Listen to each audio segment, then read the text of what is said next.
அனைவருக்கும் இனிய காலை வணக்கங்கள். ஓம் திருமூல திருவடிகள் போற்றி போற்றி. திருமந்திரம் 4ஆம் தந்திரம் 13வது அத்தியாயம் நவாக்கிரியில் இன்று நாம் 1337 நாம் சிந்திக்க இருக்கின்றோம். நல்லியல்பான நாட்கள் மெல்லியல் ஆகிய மெய்ப்பொருளான தன்னை சொல்லியலாலே தொடர்ந்து அங்கு இருந்திடும் பள்ளியலாக பறந்து ஏது நாள் பல நல்லியல்பாலே நடந்திடும் தானே. ஒரு யதார்த்தமான வாயுவியல் இன்பங்களை சொல்லக்கூடிய ஒன்றாக மெல்லியல், சொல்லியல், பள்ளியல், நல்லியல் அப்படின்னு அடுக்குமொழி சொற்களை இங்கே நமக்காக அருளியுள்ளார். மெல்லியல் அப்படின்னா மென்மையான மெய்ப்பொருளாக கொண்டுள்ள தேவியை, சொல்லியல் இந்த இடத்துல நவாக்கரி மந்திரத்தை, பள்ளியல் பல்வேறு முறைகளில் நாம் தியானிக்கும் போது, நல்லியல் வாயு நமக்கு நன்மை தரக்கூடியதாகவே அமையும். இன்பங்கள் துன்பங்கள் இரண்டும் இருந்தாலும் நாம் ஒரு மெஜாரிட்டியா நம்ம சூழ்ந்திருக்கக்கூடிய விஷயங்களை ஒரு கவசத்தை உண்டு பண்ணி நன்மைகளை மட்டுமே நாம் பயன்பெறக்கூடிய வகையில் உங்களுக்கு அமையும் என்று சொல்லுவதாகவே உணர்கின்றேன். மிக்க நன்றி. வாருங்கள் ரத்னம்கார் ஐயா, வணக்கம். நன்றிங்க. திருச்சிற்றம்பலம். திருமூலர் திருவடிகள் போற்றி போற்றி. திருமூலரின் திருமந்திரத்தின் 4ஆம் தந்திரத்தில் நவாக்கரி சக்கரம் பாடல் 1337 பார்த்துக் கொண்டிருக்கின்றோம். பாடல் வருகின்றது.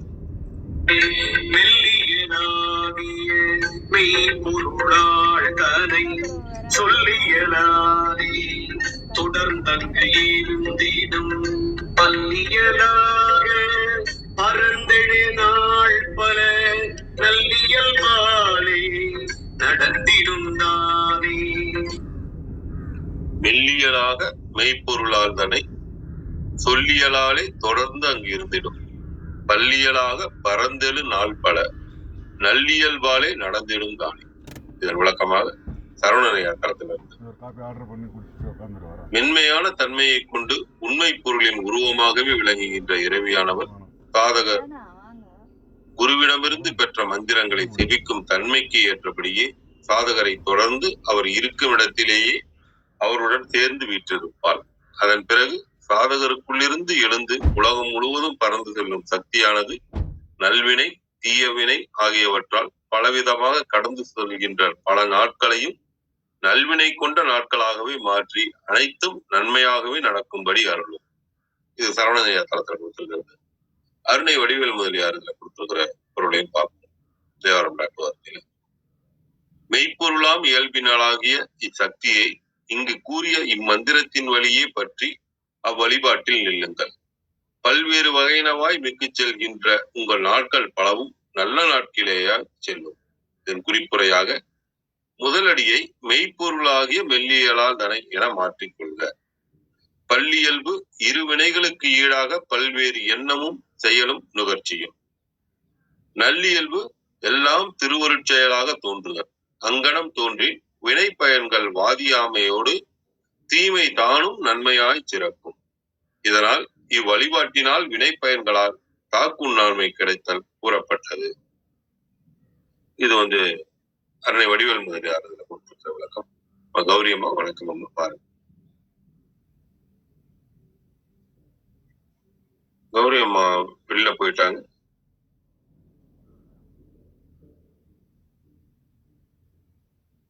கௌரி அம்மா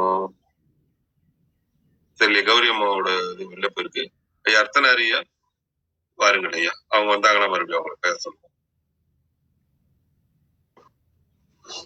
வணக்கம். இந்த பாட்டை நம்ம இந்த பாட்டுக்கு நம்ம பொருள் பார்க்கும்போது எங்கே இருந்து தொடங்குறது அப்படின்னு எனக்கு தோணுச்சு. அப்படின்னா நம்ம திருக்குறள் அங்கே இருந்து தொடங்கலாம். திருக்குறள்ல எந்த அதிகாரம் அப்படின்னு பார்க்கும்போது அது 25வது அதிகாரம். சரி, கௌரியம்மா வந்துட்டாங்கன்னா சொல்லுங்க. சரி, அந்த 25வது, இந்த 25 அப்படின்னு சொல்லக்கூடிய ஒரு எண்ணே ஒரு சிறப்பான ஒரு பகுதி தான். அருளுடைமைய ஏன் 25வது அதிகாரமா வச்சார் அப்படின்னு பார்க்கும்போது, இந்த முதல்ல என்னன்னா பாயிரவியல் அப்படின்னு சொல்லுவோம். இப்ப இன்னைக்கெல்லாம் ஒரு கட்டுரை எழுதும்போது முன்னுரை அப்படின்னு போடுறோம், இன்ட்ரோடக்ஷன் அப்படின்னு. அது மாதிரி முதல் 4 அதிகாரம் பாயிரவியல். அறத்துப்பால்ல முதல் 4 அதிகாரம் கடவுள் வாழ்த்து, வான் சிறப்பு, நீத்தார் பெருமை, அரண் வலியுறுத்தல். இது 4மே முன்னுரை, அந்த நூலுக்கான முன்னுரைன்னு அர்த்தம். அதுக்கு அடுத்ததுதான் திருக்குறளுடைய நூலே எங்க இருந்து தொடங்குதுன்னா இல்வாழ்க்கையில இருந்து தான் தொடங்குது. இல்வாழ்க்கையில தொடங்கி புகழ் வரைக்கும் பார்த்தோம்னா நமக்கு 20 அதிகாரம் வரும். 20ம் 4ம் சேர்த்தோம்னா 24 வரும். இந்த 24ங்கிறத சைவ சித்தாந்தத்துல நம்ம ஒப்பிட்டு பார்த்தோம்னா ஆன்ம தத்துவம் 24. கௌரியம்மா வந்துட்டாங்களா? கிருத்திகா, விந்தியாமாவும் கிருத்திகாமாவும் வந்திருக்காங்க. நன்றி. கிருத்திகா வாங்க. கிருத்திகா நன்றி நன்றி. கிருத்திகாமாவுக்கு முன்னாடி விந்தியாமா வந்திருக்காங்க. விந்தியாமா வாங்க. யாரு முன்னாடியோ அவங்க பேசுவாங்க. நன்றி.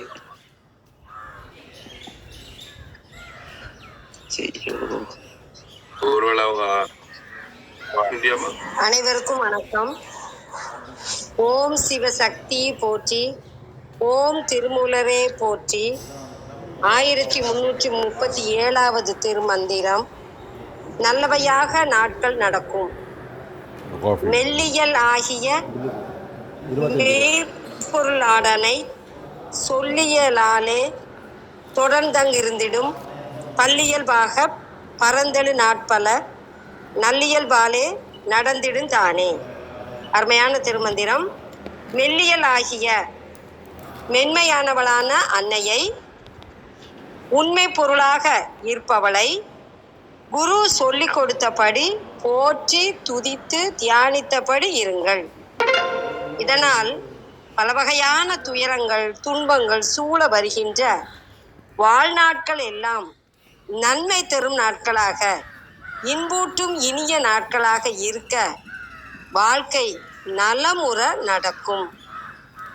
பல்லியல் என்ற சொல்லின் பொருள் பல வகையான, நல்லியல்பு நல்லபடியாக. கழக வெளியீட்டில் பேர் இரக்கத்தான் மென்மைத்தன்மை வாய்ந்த மெய்ப்பொருள் முதல்வியை குருமொழி கொண்டு போற்றி தொடர்ந்து இருங்கள். அவள் திருவருளாலே உலகில் நன்மை தீமைகள் பலவாக எல்லையின்றி மாறி மாறி பெருகி வரும் இயல்புகள் ஒளிந்து அளவில்லாத காலங்கள் இன்பமே தரும் நன்முறைமையோடு நடக்கும். சொல்லியல் என்ற சொல்லின் பொருள் உபதேசம். நல்லியல்பாலே என்ற சொல்லின் பொருள் நன்மையாகவே. அனைவருக்கும் நன்றி, வணக்கம். சிவசிவ. திருச்சிற்றம்பலம். நன்றிமா. நன்றி விந்தியாமா. கிருத்திகாமா பாருங்க. அனைவருக்கும் இனிய காலை வணக்கம். இன்றைய மந்திரம் 1337. அர்த்தநாரிய பேசும்போதுதான் வந்தேன் நானு. பாதியில எங்களுக்காக இடம் கொடுத்துட்டாரு. விந்தியாமாவுடைய குறையும் தெளிவான ஒரு குரல்ல வாசிப்புல நமக்கு என்னுடைய தெளிவுக்காக இருந்தாலும் ஒரு முறை நான் இந்த பாடலை வாசிக்கிறேன். இந்த மந்திரத்தை மெல்லியலாகிய மெய்ப்பொருளாழ்தனை சொல் இயலாலே தொடர்ந்து அங்கிருந்திடும் பல்லியல்பாக பரந்தெழு நாட்பல நல்லியல்பாலே நடந்திடும் தானே அப்படின்னு கண்டிப்பா அர்த்தநாரியா சொல்லியிருப்பாங்க. இந்த இடத்துல இந்த இயல்பு அப்படிங்கிற ஒரு வார்த்தை 2-3 பொருள்ல வந்திருக்கு. மெல்லியல் ஆகிய அப்படின்னா அவளுடைய தன்மையை சொல்வதற்காக இயல்பு அப்படின்ற ஒரு தன்மையில ஒரு பொருள் இருக்கு. இயல்புன்னா அது ஒரு தன்மை அப்படின்னு நம்ம எடுத்துப்போம் இல்லையா, குவாலிட்டி. அந்த மாதிரி அப்புறம் சொல்லியலாலே தொடர்ந்து. அப்ப இந்த இடத்துல இயல் அப்படிங்கிறது வந்து ஒரு ஒரு ஒரு என்ன சொல்றது, ஒரு வே, அது ஒரு பத்ததின்னு சொல்லுவாங்க. அந்த மாதிரி பத்ததினா, நான் தப்பான வார்த்தை இல்ல, கரெக்டான வார்த்தை சொல்றேன், ஆனா ரொம்ப நடைமுறையில இல்லாத வார்த்தையை சொல்றேன். பத்ததினா ப்ராசஸ் அப்படின்னு. இயல், சொல்லியல், பொருளியல் அப்படின்னு சொல்றோம் இல்லையா? அப்ப அது ஒரு அதிகாரம் மாதிரி, அது ஒரு ப்ராசஸ் மாதிரி, அது ஒரு, இப்ப சாத்தம்ங்கிறது ஒரு ப்ராசஸ். அப்போ சொல்லியல் அப்படின்னா என்ன அர்த்தம் அப்படின்னா, இந்த மாதிரி மந்திர இயல்பின் மூலமாக, மந்திர இயலின் மூலமாக அப்படின்னு நம்ம சொல்லலாம். எழுத்தியல், சொல்லியல், நாடகவியல் அப்படின்லாம் சொல்றோம் இல்லையா? அதுல வரக்கூடிய அந்த இயல் அப்படிங்கிற ஒரு வார்த்தை நம்ம ஐயா வரும்போது இன்னும் கூட தெளிவா சொல்லி தருவாங்க நமக்கு. அப்போ அந்த மாதிரியான ஒரு பொருள்ல சொல்லியல் அப்படின்னு வருது. தொடர்ந்து அங்கு இருந்திடும். அப்போ அந்த மந்திர ஜபத்தின் மூலமாக அவளை தொடர்ந்து இருக்கக்கூடிய ஒரு ப்ராசஸ், அது ஒரு தன்மை, அது ஒரு வகை. அந்த வழியில வந்து நம்ம வந்து அவளை தொடர்ந்து இருந்திடும் நாட்கள்ல வந்து எப்படி இருக்குமா அப்படின்னா பள்ளி இயல்பாக. அப்ப இந்த இடத்துல இயல்புங்கிறது மீண்டும் தன்மைங்கிற ஒரு பொருள். அப்ப எல்லாமே தான் இருக்கும். நம்ம இன்னும் தேவிய அம்பிகை வந்து நம்ம துதிக்க ஆரம்பிச்ச உடனே அதே தங்க மழைதான் பொழியும் அப்படின்னு நம்ம நினைச்சிடக்கூடாது. கண்டிப்பா இல்ல. என்ன தங்க மழை பொழிஞ்சாலும், ஆலங்கட்டி மழை பொழிஞ்சாலும், கல்லு மழை பொழிஞ்சாலும் அவளுடைய எண்ணமானது நமக்கு ஒரே மன நிலையை கொடுக்கும். ஓகே, இது என்ன, இதுதானே, இது நம்ம பண்ண கர்மாவோட வேணா, இன்னும் கொஞ்ச நேரத்துல பனிமழை பொழியும், இன்னும் கொஞ்ச நேரத்துல தங்க மழை பொழியும் அப்படிங்கிற ஒரு ஆறுதல் வந்து நம்ம மனசுக்குள்ள வந்துடும். அந்த ஒரு தன்மையை, அந்த ஒரு ஞானத்தை தருபவளாக இருக்கிறாள். அதனாலதான் நாட்பல நல் இயல்பாலே நடந்திருந்தானே. நல் இயல்பு நமக்குள்ளதான் இருக்கு. அப்போ இந்த இடத்துல ரொம்ப முக்கியமான ஒரு விஷயம் சொல்றாரு. என்ன சொல்றாரு அப்படின்னா, நல் இயல்பாலே நடந்திடும் தானே அப்படின்றாரு. அப்போ இந்த இயல்புங்கிறது, இந்த இடத்துல நல் இயல்புங்கிறது நல்ல குணம். இது எங்க இருக்கணும்? நமக்குள்ள இருக்கணும். சோ இந்த இடத்துல இன்பமும் துன்பமும் நமக்குள்ளதான் இருக்கு. நம்ம இத ஒரு விஷயத்த எப்படி ட்ரீட் பண்றோங்கிறதுலதான் இருக்கு. வெளியில இருந்து வரவே இல்லை. இவனை பார்த்தா கோபம் வருது, இவனை பார்த்தா சந்தோஷமா இருக்கு, இவங்க வந்தா ஹாப்பியா இருக்கு, இவங்க வந்தா கோபமா இருக்கு, இப்படி சொன்னா கோபமா இருக்கு. இல்ல, அதெல்லாம் நமக்குள்ளே ஏற்படக்கூடிய அந்த மாற்றங்கள். எனக்குதான் கோபம் வருது, அவங்க இல்ல வர்றதுல, அவங்க மேல இல்ல, புறக்காரணி இல்ல, அகக்காரணி. நம்ம தான் கோவப்படுறோம், நம்ம தான் சிரிக்கிறோம், நம்ம தான் சந்தோஷப்படுறோம். அப்போ அதற்குண்டான ஈக்குவல் வேல்யூஸ வந்து நம்ம அவங்க மேல அட்டாச் பண்ணி வச்சிருக்கோம். பச்சை நிறம் பிடிக்கும் அப்படின்னா அந்த பச்சையோடு நம்முடைய ஆனந்தத்தை நம்ம வந்து என்ன பண்ணிருக்கோம்னா கொழுவி வைத்திருக்கிறோம். அந்த சேர்த்து வச்சிருக்கோம். சிகப்போடு சேர்த்து வைத்திருக்கிறோம், வெண்மையோடு விலக்கி வைத்திருக்கிறோம், மஞ்சளோடு சேர்த்து வைத்திருக்கிறோம். இப்படி நம்மளோட விருப்பு வெறுப்பு தான் அந்த எதிராளி மேல வருதே தவிர, அது போன்ற ஒரு சுச்சுவேஷன்ல வருதே தவிர, அந்த சுச்சுவேஷன்ல இல்ல நன்மை, ஆனந்தமும் அழுகையும் சந்தோஷமும் துக்கமும். அதான் சொல்றாரு. அப்ப அப்ப இதெல்லாம் எப்ப சமணப்படும் அப்படின்னா, நமக்குள்ள நல்லியல் வரும். நம்ம நல்லவங்கள மாறணும். எப்ப நல்லவங்களா மாற முடியும்? சொல்லியலாக தொடர்ந்து அங்கு இருக்கும் பொழுது. எது சொல்லியல் அப்படின்னா இதான் இந்த மந்திர உபயோகம். அப்போ இது என்ன சொல்றாரு, முந்தா நேற்றுக்கு ஆரம்பிக்கும் போது என்ன சொன்னாரு, நாவுக்கரசியவள் நாவிடை சொல்ல வல்லாளை அப்படின்னா அந்த ஒலி எழுப்பக்கூடிய அந்த பகுதியில இருக்கக்கூடிய, அந்த பகுதி அடையக்கூடிய நன்மையை பற்றி பேசினாரு. அதுக்கப்புறம் நேற்றுக்கு என்ன சொன்னாரு, இதுதான் கூத்தனுடைய குறி அப்படின்னு சொன்னாரு. அப்புறம் மன்று அப்படின்னு சொல்லிட்டு இந்த இடத்துல என்ன சொன்னாரு, அந்த நாவிற்கு உள்ளே, அந்த முகத்திற்கு உள்ளே எழும்பக்கூடிய அந்த மன்று விசுத்தி அப்படின்னு நம்ம எடுத்துக்கலாம். அதுதான் மந்திரம் அப்படின்னு சொல்லுவோம். அப்ப அந்த மந்திரை பத்தி பேசினாரு. இப்ப அதுக்கு கொஞ்சம் இந்த மனம், புத்தி, சித்தம் எல்லாம் இயங்கக்கூடிய அந்த ஹிருதயத்தை பத்தி பேசுறாரு. இந்த ஹிருதயத்தில் என்ன விதமான மாற்றங்கள் நிகழ்கிறது அப்படிங்கிறதுக்கு உண்டான ஒரு விஷயத்த சொல்றாரு. நல்ல இயல்பு வந்துவிடும் அப்படின்னு சொல்றாரு. நல்ல இயல்புனா என்னது, அததான் சொல்றாரு. எது? பல்லியல்பாக பறந்திடும் நாட்களை கூட நல்லியல்பாக காணக்கூடிய தன்மை நமக்குள் வந்துவிடும். எப்பொழுது சொல்லியலாக தொடர்ந்து அங்கு இருக்கும் பொழுது யாரை மெல்லியலாகிய மெய்ப்பொருளாழ்த்தனை அப்படின்னு அந்த இடத்துல தேவியை வந்து நாம் வந்து நின்று வணங்கும் பொழுது யார பார்த்துட்டு இருக்கோம் இப்போ ஐம் என்கின்ற வாக்பவ பீஜத்தினுடைய தலைவியை, வாக்தேவியை, சரஸ்வதியை, வாகீஸ்வரியை, ருத்ரவாகீஸ்வரியை, பாரதியை அப்படின்னு வாணி, சரஸ்வதி இப்படி நம்ம நிறைய பேர் சொல்லி கல்வியை தரக்கூடிய, கல்வியினால் வரக்கூடிய அந்த ஒரு பேரின்பத்தை தரக்கூடிய, புத்தியை, அறிவை, ஞானத்தை தரக்கூடிய தேவியை குறித்து நம்ம வந்து பார்த்துட்டு இருக்கோம். அப்படி பார்க்கும் பொழுது என்ன நடக்குது அப்படிங்கிற ஒரு விஷயத்த நமக்கு வந்து சொல்லித்தரார். இதுல வந்து நீங்க பாத்தீங்கன்னா ஐம்ல ஆரம்பிக்கிறோம் நம்ம. அப்போ கௌம் கிரீம் ஹவும் வந்து நம்ம வந்து இதயத்துல வைப்போம். இந்த ஹவும் யாரோடது? இதயத்துல இந்த ஹவும் அமரும் பொழுது என்ன விதமான நிகழ்வு நிகழும் அப்படிங்கிறது ஹவுமுக்கு உண்டான தேவதைய பார்க்கும்போது நான் சொல்றேன். அதுக்குதான் நான் சொல்றேன், இந்த 9 பீஜங்களுக்கு உண்டான தேவியை, தலைவியை நம்ம பார்த்துட்டு இந்த 9 பீஜத்தையும் நம்ம வந்து 9 நிலைகள்ல வைக்கும் போது என்ன மாதிரியான மாற்றங்கள் நிகழ்கிறது அப்படின்னு இட்ஸ் மருந்து. நம்ம சொல்லுவோம் ஒரு அடிப்படை தெரிஞ்சுக்கிட்டா அத பெர்முடேஷன் காம்பினேஷன்ல நிறைய விதமா யூஸ் பண்ண முடியும் அப்படின்னு.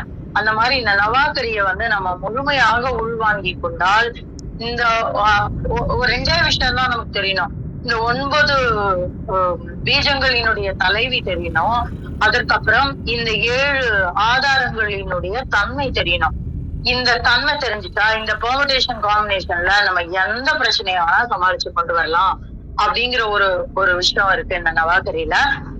அதற்கு உண்டான இப்ப இந்த இதுல என்ன வைக்கிறோம், நம்ம ஹவும் என்கின்ற தேவியை வந்து நம்ம ஹிருதயத்துல வைத்திருக்கிறோம். ஐம் என்கின்ற தேவியை நம்ம வந்து எதுல வைத்திருக்கிறோம்னா மூலாதாரத்துல வைத்திருக்கிறோம். அப்போ இந்த இதயத்துல நகழக்கூடிய மாற்றம் என்ன, நல் இயல்பாக மாறிவிடும் அப்படிங்கிறதுதான். இந்த மெல்லியல் அப்படிங்கிறதுக்கு நேற்றுக்கு அர்த்தநாரிய கிட்ட பேசிட்டு இருக்கும்போது ரொம்ப அழகான ஒரு வார்த்தை சொன்னாரு.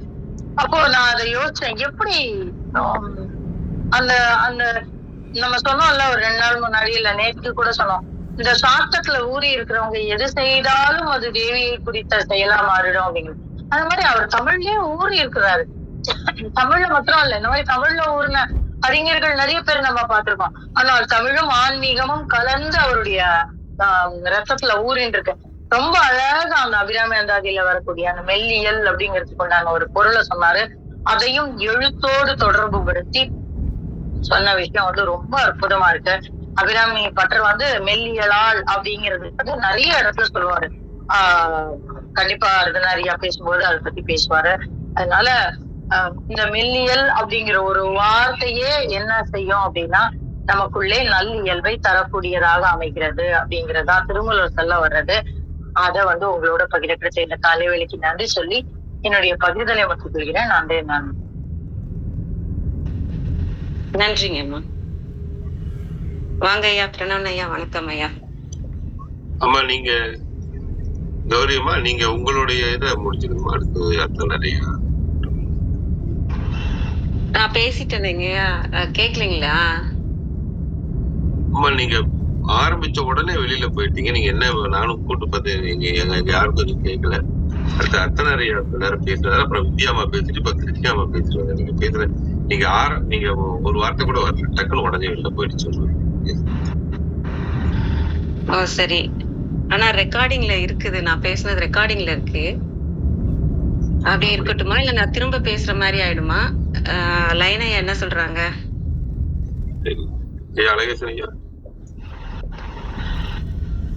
ஆனா நான் பேசுனது ரெக்கார்டிங்ல இருக்கு. ஆனா நான் பேசினப்ப வேற யாரோ பேசியிருக்காங்களே, அதெல்லாம் இல்லை. ஏன்னா நான் வந்து அன்மியூட் பண்ணிட்டு பேசுறப்ப நான் பேசிட்டு இருந்தேன், வேற யாரும் எனக்கு வரல. அதனால திரும்ப வெளில அர்த்தநாரியாவை கூப்பிட்டு அவருக்கு மட்டும்தான் இருந்தாரு. அர்த்தநாரியா ஒரு 2 நிமிஷம் பேசினாரு. அப்புறம் விந்தியாமாவும் கிருஷ்ணாமாவும் வந்துட்டாங்க. அதனால அவங்கள பேசுனாங்க. நீங்க பேசுங்கம்மா, பரவாயில்ல, நீங்க பேசுங்க. சரிங்க.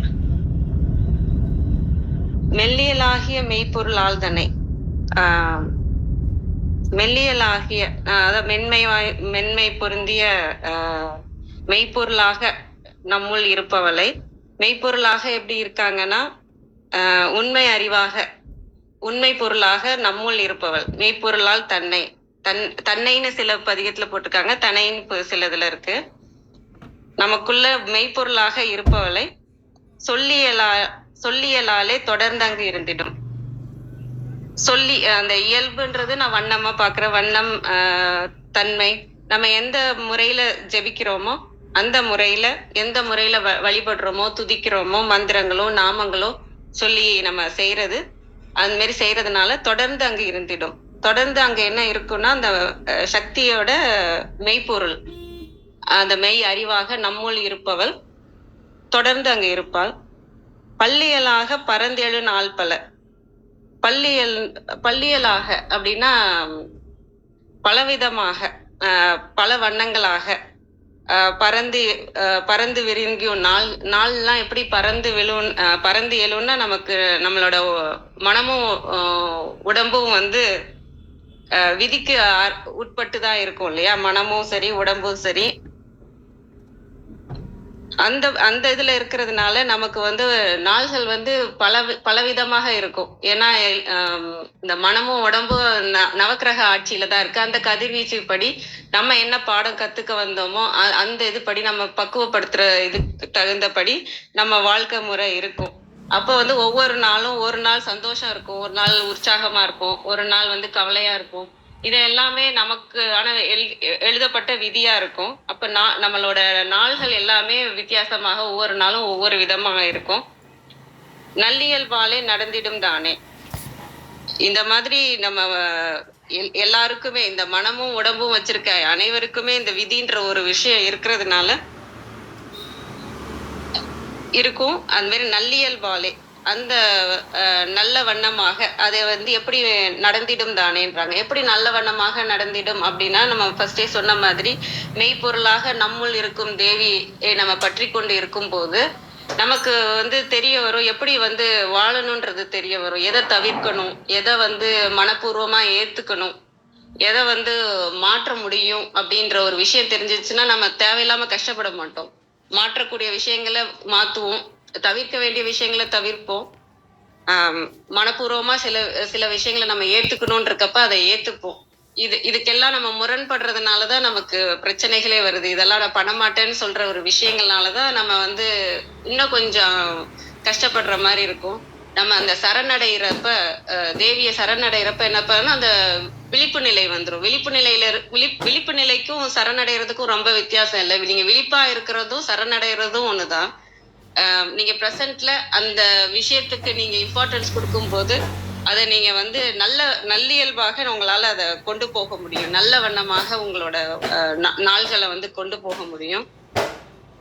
அந்த ஒரு விஷயத்த தான் பாக்குறேன். ஏன்னா நம்ம இந்த ஆன்மாக்கு வந்து இந்த மனமும் உடம்பும் ஒண்ணு இருக்கிறதுனால, இது விதி வசத்துல இருக்கிறதுனால நமக்கு பல வண்ணங்களாக வரும் நாள்கள் வந்து நல்ல வண்ணமாக நம்ம மாத்தி அமைக்க யார் அருள் புரிவாங்கன்னா சக்தி தேவி. நமக்குள்ள மெய்ப்பொருளாக இருக்கிற சக்தி தேவி இருக்கிறதுனால அந்த மெய்ப்பொருளே நம்மளை நல்ல வண்ணமாக வாழ வைக்கும்.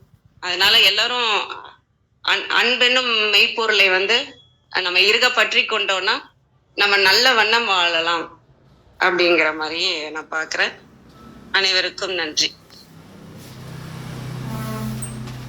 வாங்க ஐயா, பிரணவன் ஐயா. வணக்கம் ஐயா.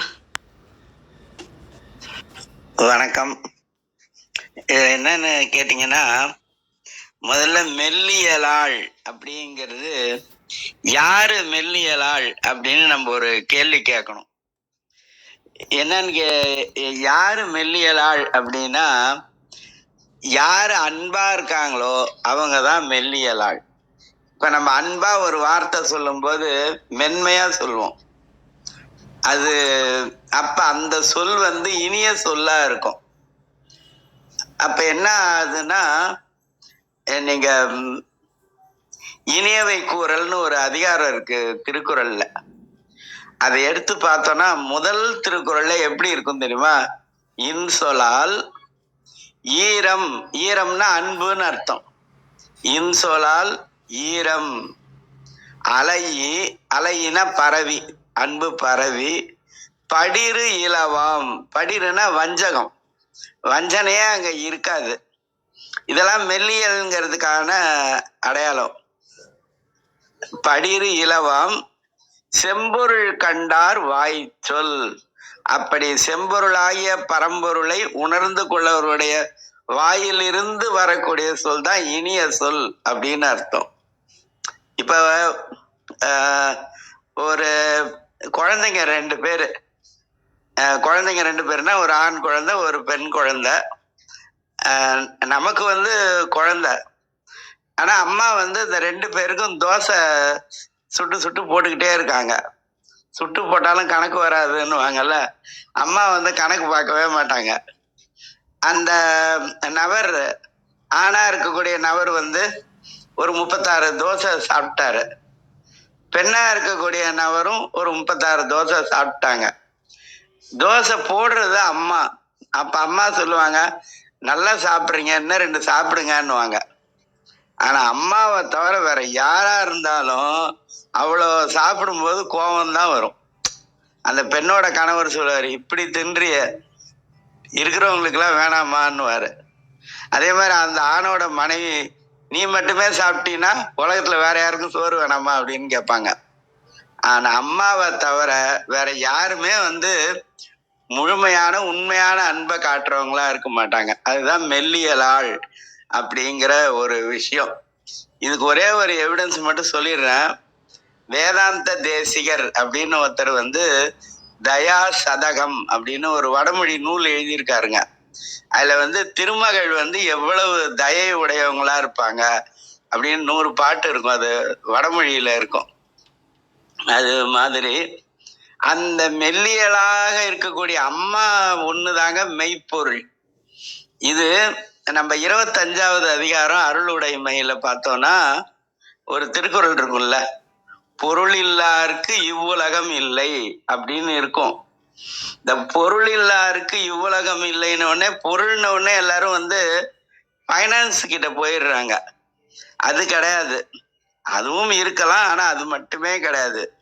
பொருள் இல்லாருக்கு இவ்வுலகம் இல்லை அப்படின்னா அந்த பொருளை நம்ம 2 பிரிக்கணும். பொருளை, அந்த பொருளை எப்படி 2 பிரிப்போம்? ஒண்ணு மெய்ப்பொருள், இன்னொன்னு பொய்ப்பொருள். மெய்ப்பொருள் பொய்ப்பொருள் அப்படின்னா என்ன அப்படின்னு சொன்னா, இப்ப நம்ம கிட்ட ஒரு கோடி ரூபாய் பணம் இருக்கு. ஆனா இதை வச்சு அமெரிக்கால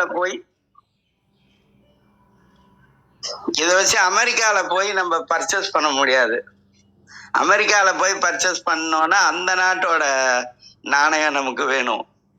அங்க போகும்போது இது பொய் பொருளா மாறிடும். ரிசர்வ் பேங்க் காரன்ட்டு போய் பணம் வாங்கினாதான் அது பொருளா ஆகும்.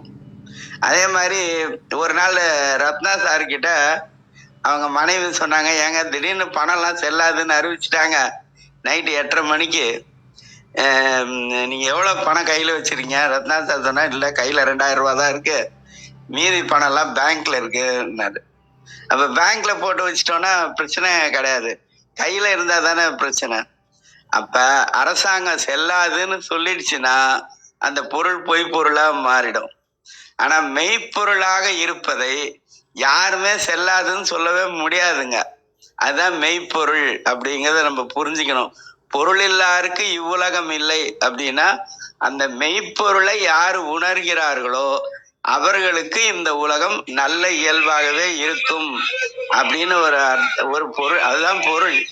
அதே மாதிரி சொல்லியல் அப்படின்னா என்ன அர்த்தம்னா, அதை கௌரியம் கரெக்டா சொன்னாங்க. சொல்லிய வண்ணம் அப்படின்ற அர்த்தத்துலதான் சொல்லிய வண்ணம் அப்படின்னா அதான் சொல்லியல்பு அப்படிங்கிறது. இந்த சொல்லியல்புங்கிறது என்ன அப்படின்னு சொன்னா உபதேசம் அப்படிங்கிறது.